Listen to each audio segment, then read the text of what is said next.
শালার বিটা নষ্ট হওয়ার সময় পাইল না। জিনিসের উপর রাগ করে কি হবে? খবর তো শেষ, যা শোনার তা তো শুনিছো। ব্যাটারি মনে হয় গেছে। শেয়ার বেটা দেশটা রেখাবে, তার সাথে ইসলামের গিলি খাবে। খাবে কিরাম করে ভাইজান? কে দেশটারে বেশি দিবে? ইন্ডিয়ার কাছে বেশি দিবে। আগরতলায় কি করতে গেছে জানো না? ষড়যন্ত্র হয়েছে। এ কথা কিরাম করে কও? দেড় যে বেশি দিবে বলতেছো? তার এবারে কি তোমার জমি জিরেত, ঘর বাড়ি, গরু ছাগল সবকিছু বিক্রি হয়ে যাবে ইন্ডিয়ার কাছে?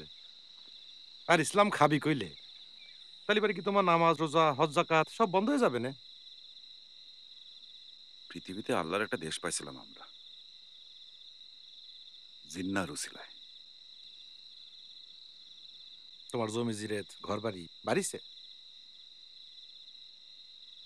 দেশে তো আরো গরিব বাড়তিছে। এই আল্লাহর দেশে, পাক মুসলমানের দেশে ষড়যন্ত্র চলবে না সাহেব আলী।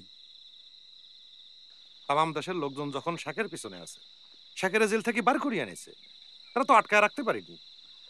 ছয় দফাগুলো কি কি তা কি জানো? কামাকা তক্ক করতে আসে।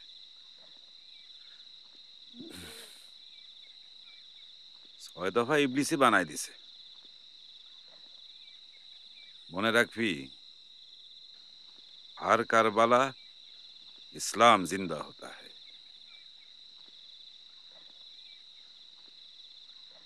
ইসলাম ঠিক আছে, কিন্তু এদিকে পশ্চিম পাকিস্তানের যে হোগা দিয়ে আসলা বাস ভরে দিচ্ছে তা তো টের পাচ্ছ না।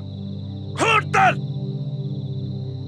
একটা কথা কবি না, পাকিস্তান নিয়ে কথা কবি না, ইসলাম নিয়ে কথা কবি না, একেবারে খুন করে ফেলবো।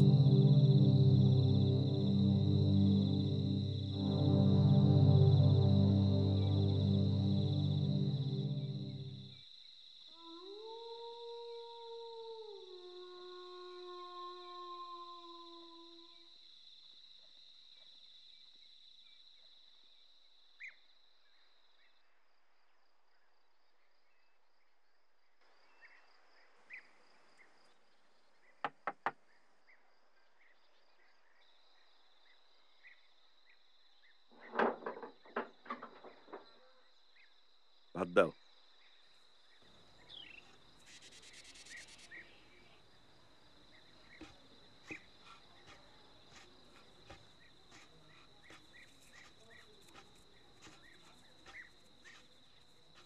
কই ছিলেন দুদিন?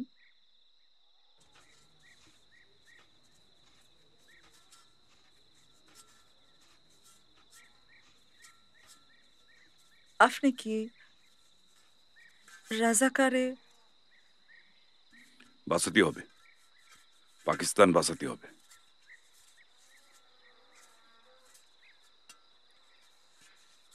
মায়েরা মরে গেল,